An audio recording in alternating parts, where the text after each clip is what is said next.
Donc, bonjour mes frères et sœurs, et nous allons continuer ce matin notre chapitre 13, et nous allons voir une autre parabole. Notre Père du ciel, c'est par ton Esprit Saint que nous comprenons toutes choses. Sans lui, nous ne pouvons rien faire. Instruis-nous, montre-nous, fais-nous comprendre un autre mystère du royaume. Fais-nous comprendre une autre vérité qui avait été cachée de tous les temps, afin qu'on comprenne bien le royaume des cieux, et qu'on soit fortifié dans notre foi que nous sommes dans le royaume des cieux. Amen. Lisons ensemble à partir du verset 24. Nous allons lire deux parties, à partir du verset 24 jusqu'à 30, et ensuite ça, à partir du verset 36 jusqu'à 43. On va lire la parabole et son explication. Je crois que c'est plus facile pour nous de le comprendre comme cela. Verset 24. Il leur proposa une autre parabole et il dit, « Le royaume des cieux est semblable à un homme qui a semé une bonne semence dans son champ. Mais pendant que les gens dormaient, son ennemi vint, sema de l'ivraie parmi le blé et il s'en alla. Lorsque l'herbe fut poussée et donnée du fruit, l'ivraie parut aussi. Les serviteurs du maître de la maison vinrent lui dire, « Seigneur, n'as-tu pas semé une bonne semence dans ton champ? D'où vient donc qu'il y a de l'ivraie? » Il leur répondit, « C'est un ennemi qui a fait cela. » Et les serviteurs lui dirent, « Veux-tu que nous allions l'arracher? » « Non, dit-il, de peur qu'en arrachant l'ivraie, vous ne déraciniez en même temps le blé. Laissez croître ensemble l'un et l'autre jusqu'à la moisson. Et à l'époque de la moisson, je dirai au moissonneur, arrachez d'abord l'ivraie et liez-la en gerbe pour la brûler. Mais amassez le blé dans mon grenier. » Alors il renvoya la foule et entra dans la maison. Ses disciples s'approchèrent de lui et dirent, « Explique-nous la parabole de l'ivraie du champ. » Il répondit, « Celui qui sème la bonne semence, c'est le Fils de l'homme. Le champ, c'est le monde. La bonne semence, ce sont les fils du royaume. L'ivraie, ce sont les fils du malin. L'ennemi qui l'a semé, c'est le diable. La moisson, c'est la fin du monde. Les moissonneurs, ce sont les anges. Or, comme on arrache l'ivraie et qu'on la jette au feu, il en sera de même à la fin du monde. Le Fils de l'homme enverra ses anges et arracheront de son royaume tous les scandales et ceux qui commettent l'iniquité. Et ils les jeteront dans la fournaise ardente, où il y aura des pleurs et des grincements de dents. Alors, les justes resplendiront comme le soleil dans le royaume de leur Père. Que celui qui a des oreilles pour entendre, entende.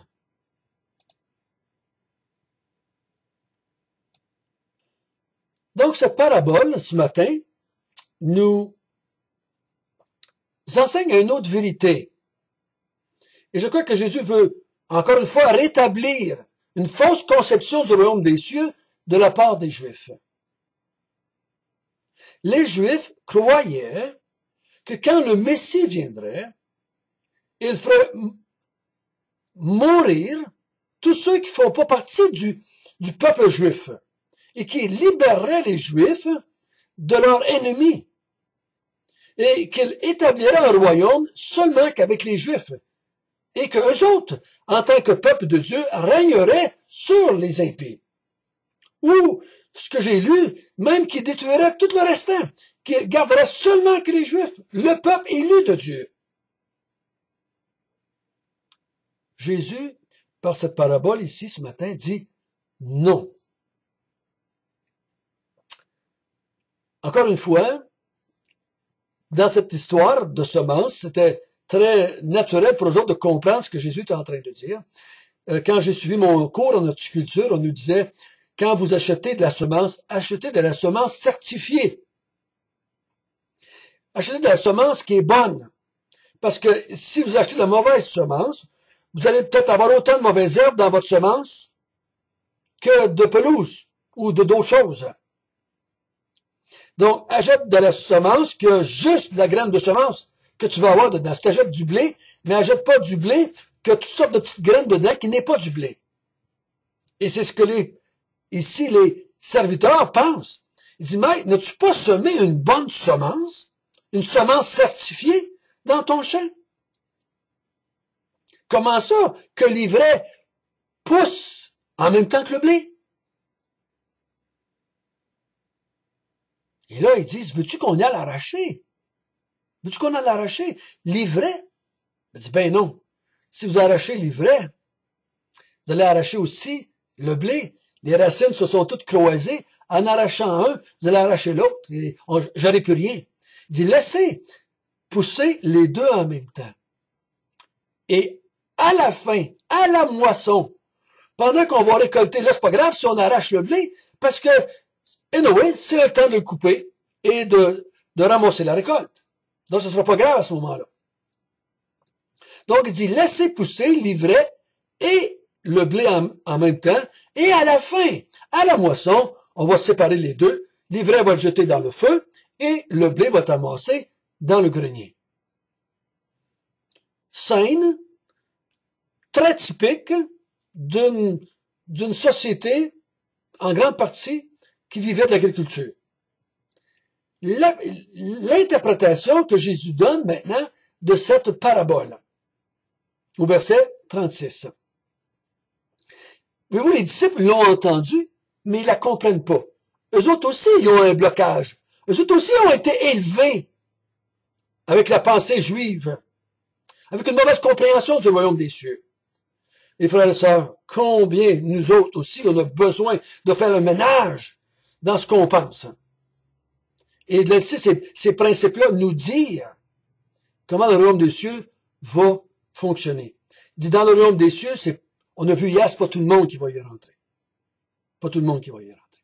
Et ici, il dit, il explique. Il dit au verset 37, il dit, celui qui sème, c'est le Fils de l'homme, le roi. On a vu que le Fils de l'homme, c'était le Messie, un titre messianique. Donc, il parle de ce temps-là où lui est là. Lui est là. Il dit, le Fils de l'homme sème. Qu'est-ce qu'il sème? Mais il sème la parole. Hein? Il sème la parole de Dieu. Le champ, c'est le monde. La bonne semence, ce sont les fils du royaume. L'ivraie, ce sont les malins. Donc on comprend. Il dit le fils de l'homme qui sème, lui, il sème des fils du royaume, puis il y a un ennemi qui vient, puis lui, il sème des fils du malin.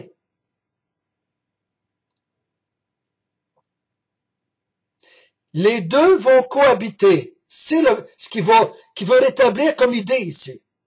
Donc, les fils du royaume et les fils du malin, ceux qui ne font pas partie du royaume, ceux qui ne croient pas en Jésus comme le Messie, ceux qui n'acceptent pas le royaume de Dieu, vont pas être enlevés. Les deux vont cohabiter. Les deux vont vivre dans la même maison, dans la même rue, dans la même ville, dans le même village, dans le même pays. Il dit, oubliez ça, le fait que je vais vous séparer, puis on va enlever tous les méchants, puis ça va être juste vous, le peuple de Dieu.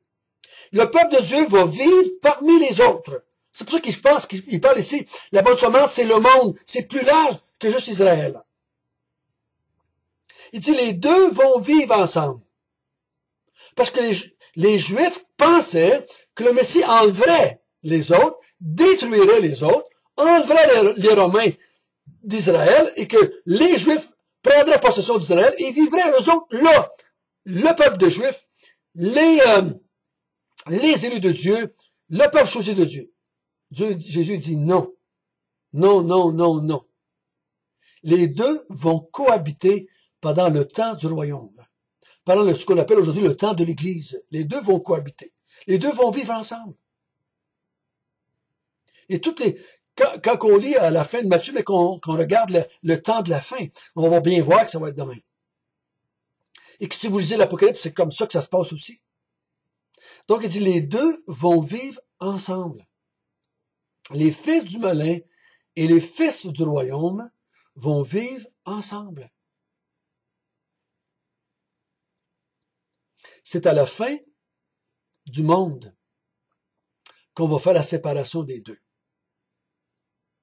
Il dit à la fin du monde, quand le Fils de l'homme va avoir fini de semer, et que tous les fils du royaume sont semer, si je peux dire comme ça. À la fin des temps, c'est là que lui, le Fils de l'homme, il dit qu'il va envoyer ses anges. C'est pas les êtres humains qui vont faire la séparation de tout ça. C'est les anges qui vont venir de la part du Fils de l'homme et qui vont séparer les fils du malin puis les fils de l'homme. Les fils du malin puis les fils du royaume, excusez. Parce que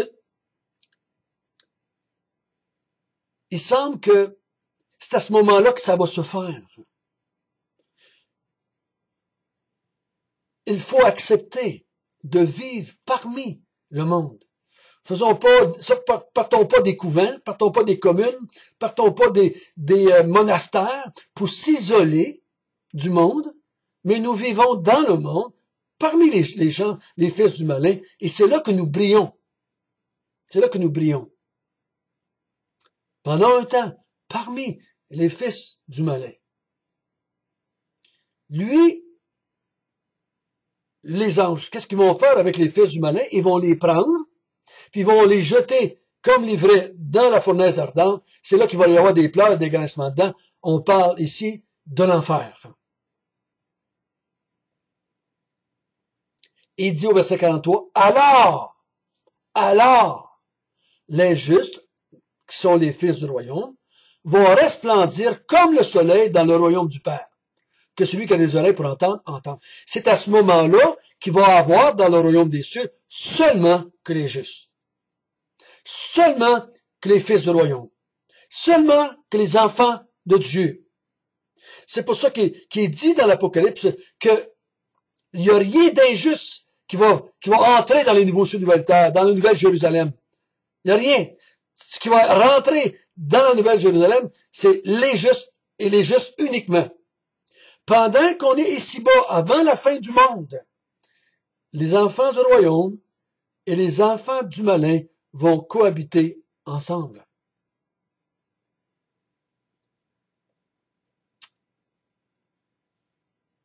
Ça, c'est la deuxième vérité. La deuxième chose cachée depuis la création du monde. Le deuxième mystère révélé par le Fils de l'homme, par le roi. Quand le Messie va venir, il ne va pas faire mourir tous ceux qui ne veulent pas croire en lui, comme un roi faisait dans le temps. Quand un roi venait dans le temps et qui par la guerre, prenait possession d'un nouveau pays, souvent il faisait mourir tout le monde. Regardez l'histoire de l'Ancien Testament, regardez les grands rois, et souvent il détruisait, il faisait mourir une grande partie du peuple, il en déportait d'autres. C'était un vrai massacre. Mais il dit, le Fils du royaume va pas faire ça. Le Fils de l'homme va pas faire ça. Le Messie va pas faire ça. Le Messie va semer dans le monde, par la nouvelle naissance, par la régénération, par le fait qu'il va donner son esprit à ses enfants. Ils vont vivre dans ce monde parmi les enfants du malin, parmi les fils du malin, parmi les enfants du diable. C'est la vérité qu'il veut qu'on comprenne ce matin. Frères et sœurs, n'essayons pas de nous isoler du monde. Je dis pas qu'il faut embrasser le monde. Je dis pas qu'il faut croire à la philosophie du monde. Je dis pas que maintenant il faut adopter leur façon de penser. Mais il ne faut pas s'isoler. Il faut pas s'isoler. Pendant ma vie chrétienne, au début surtout de ma vie chrétienne, j'ai eu tendance à m'isoler de ma famille, de mes parents, de mes amis. J'ai isolé mes enfants du monde dans lequel on vivait parce que je voulais les protéger du monde. Je m'isolais. Je m'étais fait une espèce de petit monastère. Je voulais pas rester l'entrée le monde. Jésus dit non. Vous allez vivre ensemble. Vous allez vivre ensemble, dans le même monde. Vous allez fréquenter les mêmes écoles, vous allez fréquenter les mêmes magasins, vous allez fréquenter les mêmes restaurants, vous allez fréquenter les mêmes les mêmes usines où vous allez aller travailler. Vous allez fréquenter les mêmes places, les mêmes choses. Parce que Dieu veut nous utiliser, là. Il veut nous utiliser maintenant, nous, pour répandre la semence et qu'il y ait d'autres fils du royaume qui s'ajoutent. Donc, ces fils du royaume-là, ben, sont dans ce monde. Et donc, il faut aller vivre dans ce monde pour que Dieu nous utilise, pour qu'il y ait des gens qui se convertissent et acceptent le royaume des cieux. Notre Père du ciel, tu nous as demandé de vivre là où ce que nous sommes, dans ce monde de ténèbres que nous avons fait partie pendant longtemps, dans ce monde où est-ce qu'il y a des fils du malin alentour de nous et qui vont être en rébellion avec nous. Mais tu nous demandes de vivre là. Tu nous demandes de resplendir là, dans ce monde pour un temps. Et merci de l'espérance que tu nous donnes, qu'un jour, nous serons seuls, seulement les fils du royaume, avec toi dans les nouveaux cieux et nouvelles terres. C'est notre espérance, Seigneur. C'est ta promesse à tous tes enfants, que le jour vient, que tu vas les enlever, mais ce jour, c'est à la fin du monde. Merci, Seigneur, de nous avoir révélé encore une fois ce mystère caché de tous les temps. Amen.